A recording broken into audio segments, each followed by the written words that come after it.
Hello, freaks and fishmen. My name is TB Skyen, and I just saw Aquaman. Now, I wasn't originally planning to go watch this movie, but I had a friend who wanted to go, and I had no better thing to do on this particular evening than go and watch Aquaman, really. And I was also quite curious about it because it seemed to represent a bit of a course correction for the DCEU, so I was curious how that all was going to shake out. And yeah, it's a pretty good movie. It's not transcendent. After having watched Spider-Verse, just a few days ago, it's not exactly, it's a bit of a come down, but then any movie I watched after Spider-Verse was going to be a come down, because that movie is transcendent. But Aquaman is just that thing that the DCEU sorely lacked in the first phases of DC trying to roll this cinematic universe out, which is just a really good character introduction film that's not amazing and holy crap, I never knew I could watch this stuff in the cinema, but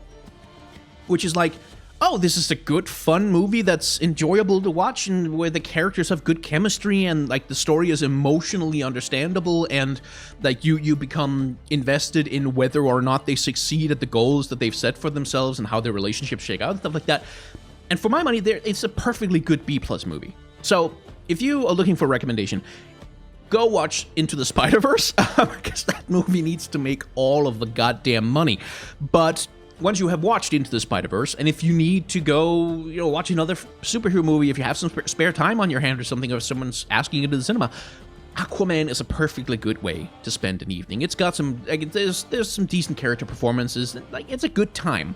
So if that was all you were looking for, you can click away from the video now. But if you want to talk a little bit more specifically about the film, and I'm gonna keep it free of spoilers, we're not gonna be talking about the overarching plot points. You can probably guess that the good guys win in the end, but beyond that, no plot spoilers.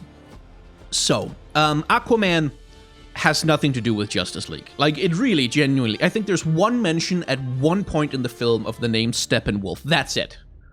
There's no mention of Superman, there's no oh, should we call Wonder Woman to help resolve it? No, none of that. The movie is perfectly content to 99% just completely ignore everything else that happened in the DCEU so far. And that's probably for the best, because a lot of the film's plot, you can't avoid just going, why doesn't he just call Superman? Why doesn't he just get in touch with Bruce Wayne, and then they can get some people together to help do the thing? Because much of the film is, this is actually the thing that's really interesting about this film, is that it kind of jumps a lot of genres. What you're seeing on screen right now, these particular moments in the trailer, a lot of this film plays out kind of like an extended Indiana Jones movie.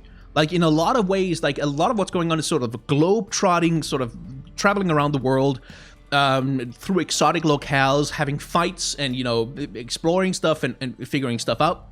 That's a big part of the film, is much more than any other, and this is something that I've been missing in superhero movies, was that superhero movies would start to explore more genres than just the superhero movie, and Aquaman seems determined to explore all of the genres, because this film pretty seamlessly manages to jump from a sort of being shot and scored and kind of framed in the same terms as a modern military action thriller at one point in the film, into sort of high fantasy underwater Lord of the Rings, grand battles for the fate of the world kind of thing, especially with the undersea battles. They get really Lord of the Ringsy with all the Atlantis stuff. And then when you're seeing Jason Momoa and Amber Heard interacting up in the human world, at times it takes on the strength and feeling of a contemporary drama, or even sometimes a romantic comedy kind of vibe to it. What's interesting about this film is how comfortable and how easily it manages to jump completely freely between a bunch of different styles and approaches to filmmaking, and make them all work pretty well together. That's the thing that's kind of impressive about this film, is how easily it manages to blend the extremely high concept fantasy weirdness of Aquaman and his Atlantis thing with, a bunch of the other more contemporary genres that are more grounded in reality and easier for an audience to understand. All the Atlantis, there's a lot of exposition in this film. And there kind of has to be, because Aquaman's lore is kind of dense and weird and silly and stupid, and so the approach that they've chosen to take on it is the Aquaman that was established in Justice League, where Arthur Curry, or Aquaman himself, is not really a sort of sword and sorcery destiny, mystical reality kind of guy, as indeed you can see demonstrated in this particular scene from one of the trailers. He's a much more down-to-earth dude who was raised by a single dad in a lighthouse in a fishing village in the arse end of nowhere, like missing his mother, learning to defend himself because everybody thinks he's kind of a freak. And, you know, growing up to be this kind of rough and tumble, I wouldn't say working class exactly. Like, it never really delves into that kind of discussion about, oh, he's from a different economic class and they're from the high fantasy kingdom, royal blood kind of. It never really goes there. But there's a good decision to make Arthur someone who is profoundly uninterested in, like, most of the highfalutin, high-concept fantasy nonsense that Atlantis engages with, which means the film is kind of free to just, you travel through all these magnificent tableaus and fantasy underwater kingdoms and stuff like that, but it's not like Arthur is Aragorn on some sacred mission to become king. He's like, there's a problem, I need to fix it, let's just do whatever it takes. And he plays Aquaman. I mean, Jason Momoa is like, I wouldn't say that he gets to show off all of his acting talent in this film necessarily, because the Arthur Curry that he plays is kind of a 2 or 3 note character. Like, he only really has a few modes of being in the film. And I know that Jason Momoa can do more than what's on display in the film, but he never really gets to show it much. Aquaman is not a very complicated character in this film. He's very simple, he's very easy to understand, and most of the characters are. They're pretty broadly drawn, and they're pretty arch. You don't get a lot of like subtle characterization going on anywhere in these films, and I think that's kind of okay, because again, all the high fantasy nonsense that's going on, you kind of need some pretty simple characters and like something that's very easy to relate to in order to make that work at all, and the film manages to pull that off pretty well. The downside of that is that Aquaman is never an especially interesting character in his own movie. He doesn't need to be, because the movie isn't really about that, but like, if Aquaman had been a more interesting character, it would have been a stronger film. Something I didn't know, by the way, is that Willem Dafoe is in this film. He's in this movie. He actually plays a pretty significant part in it. I didn't know that going in, so I was kind of surprised to see him. He doesn't do much. Like, he plays a perfectly functional role in the plot, but he doesn't really get to be Willem Dafoe. Like, he doesn't get to be super weird or anything. He just kind of gets to be there and be kind of part of the film. Nicole Kidman in this film is really quite good, actually. Like, again, not a super complicated character she gets to play. She doesn't get to show off like a million, you know, tons of action chops or anything like that, but she has an action scene at the start of the film that is just kick-ass as hell. Like, it's just a fantastic early fight scene in the movie that's just really good.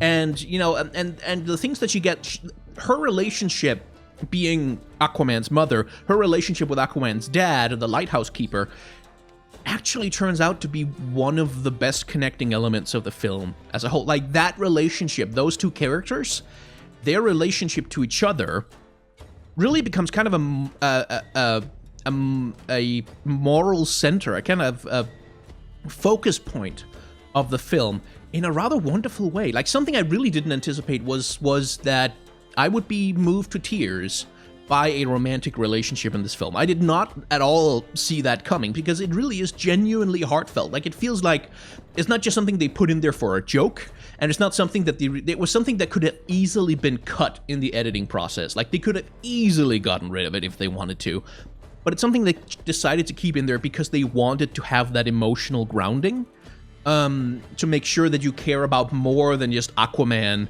and you know, his particular adventures, that you care a little bit more about the world around Aquaman as well. And it does a really good job with that.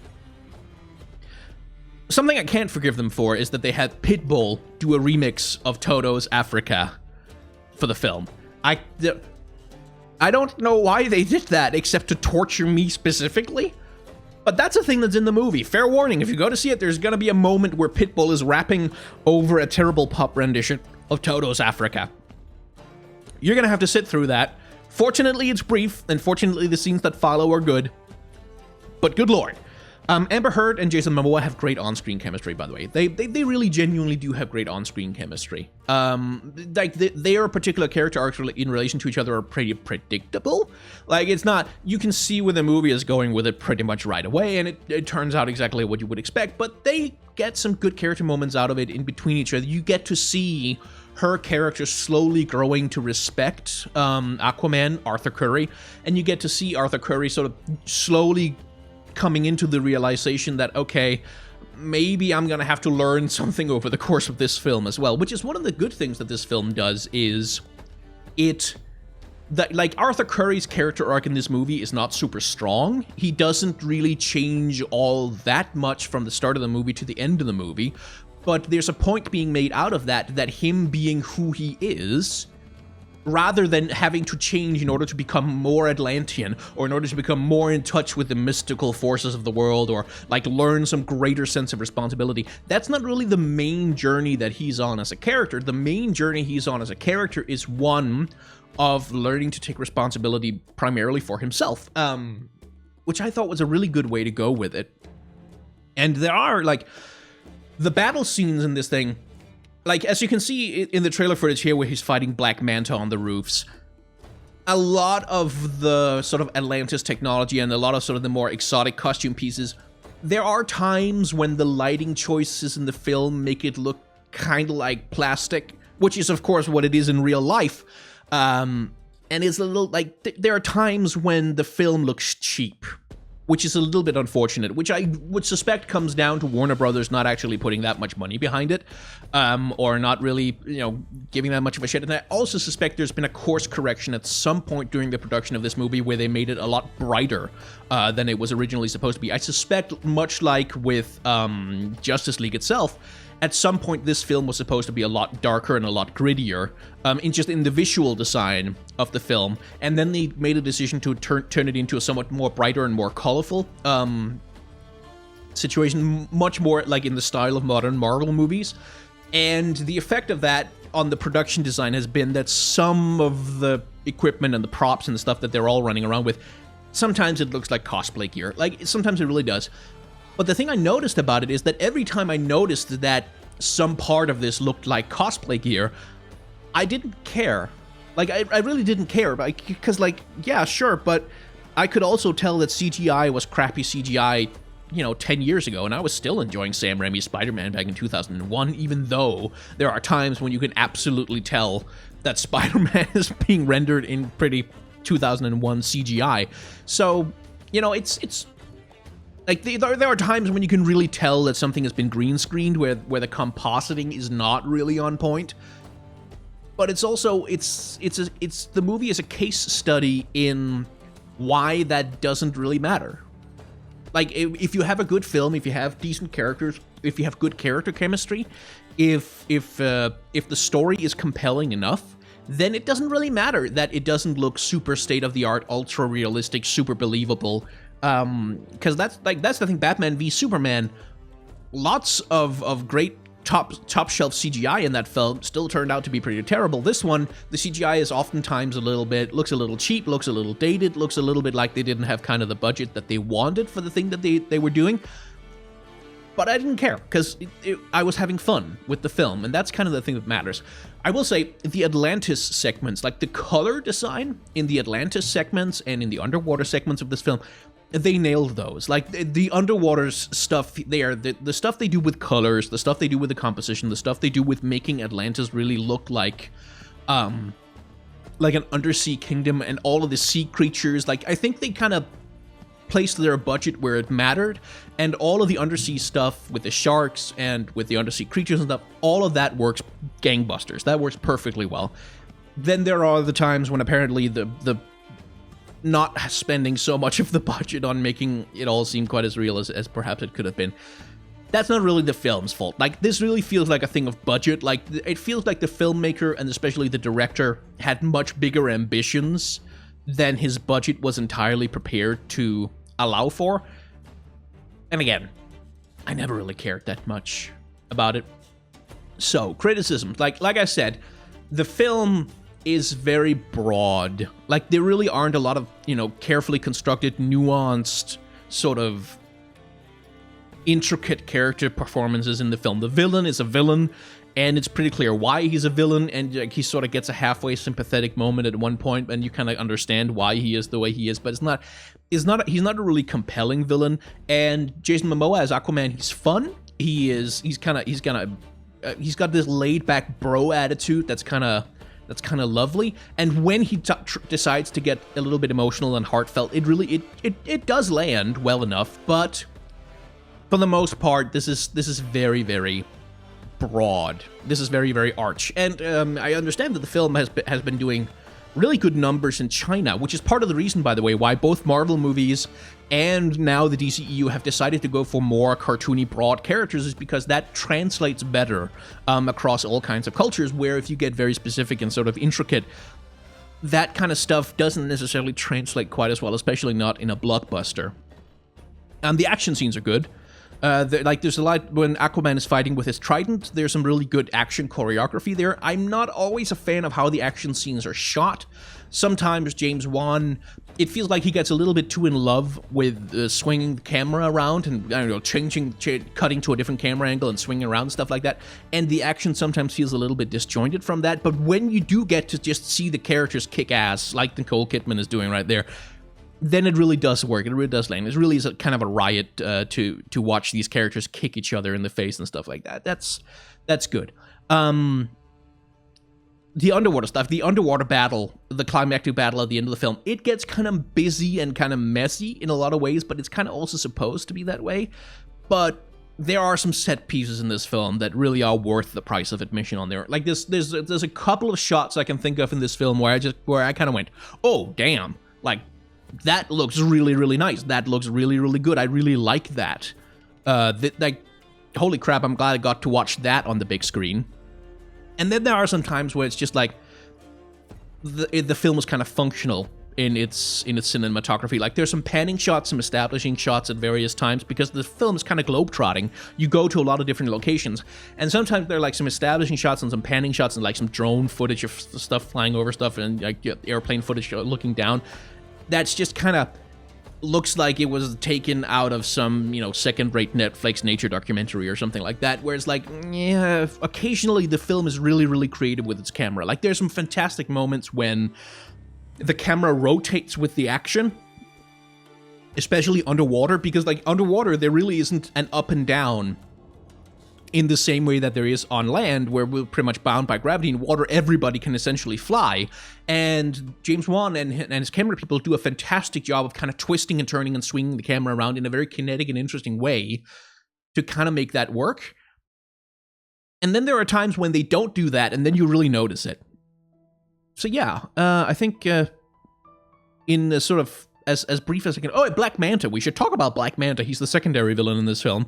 Black Manta feels like he was supposed to be a more important character than he ends up being. Like, Black Manta gets a bit of a... Like, you understand why Black Manta hates Aquaman in this film. Like, you come to understand that, and Aquaman's relationship with Black Manta does come to inform some of his own character arc, to the point where it feels a lot like there was supposed to be more going on between them, and it just kind of got cut out a little bit.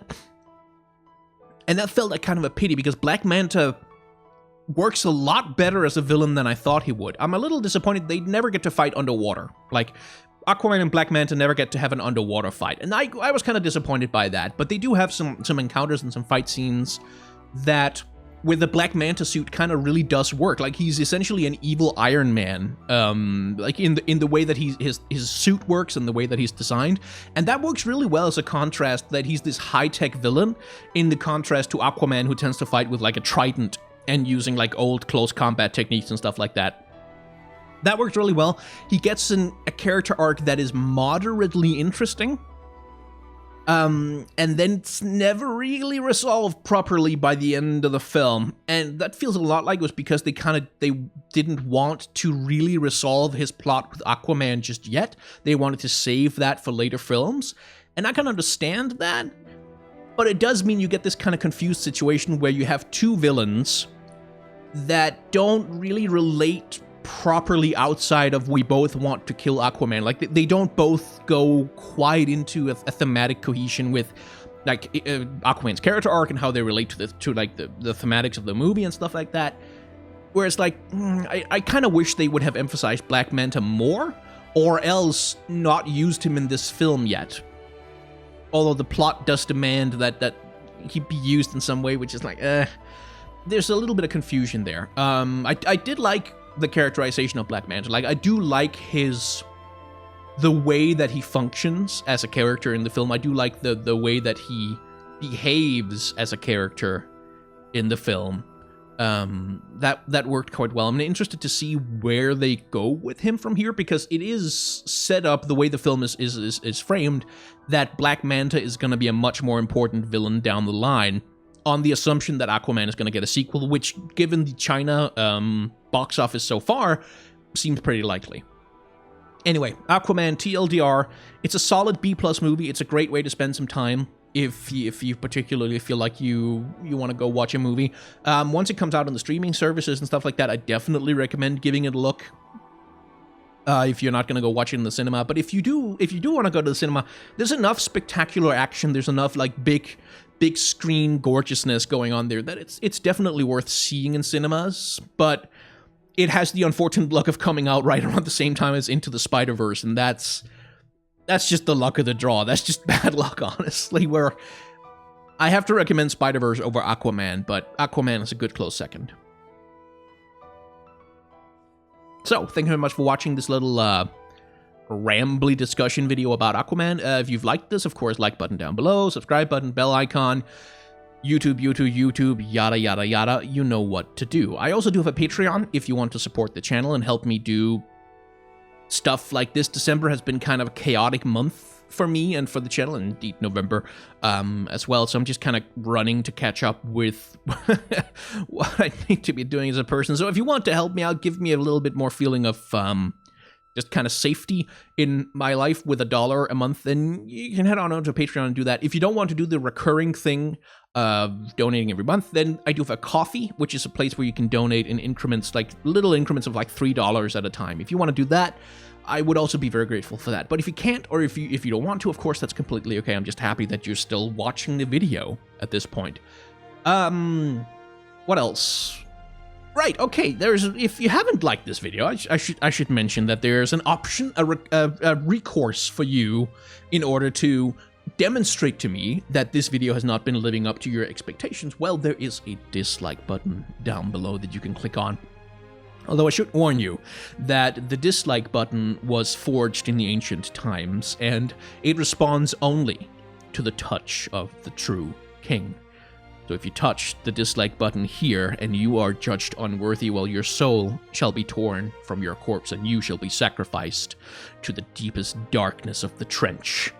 So be ready, for if you click the dislike button and it accepts you, you must take on the mantle of the true king of Atlantis.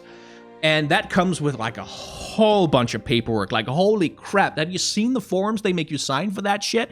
Like, I was just trying, because, like, listen, I just clicked the dislike button, and I had immigration on my ass, and the IRS was wondering, like, I had this whole castle treasury I had to deal with. I hadn't paid taxes on that shit, and they were pissed with me. And eventually I managed to abdicate, and I did have to fight, like, a blood combat ritual with some dude. I don't even know who the hell he was. He had just clicked another dislike button, and he was like, he didn't know what was going on either. Anyway, we were in gladiatorial combat, literally fighting to the death. There were sharks everywhere. I managed to fake my death by pretending to jump into some lava while I swung into some caves. Then I had to live for 6 months like a cave person until I could finally find a way to just disguise myself and get out. And now this guy, I don't know if he's still king of Atlantis, because people are clicking dislike buttons all the time, but I managed to get out. So I'm just saying, if you want to click the dislike button, that's fine. It might, more trouble than it's worth, if you ask me, honestly. Thank you very much for watching.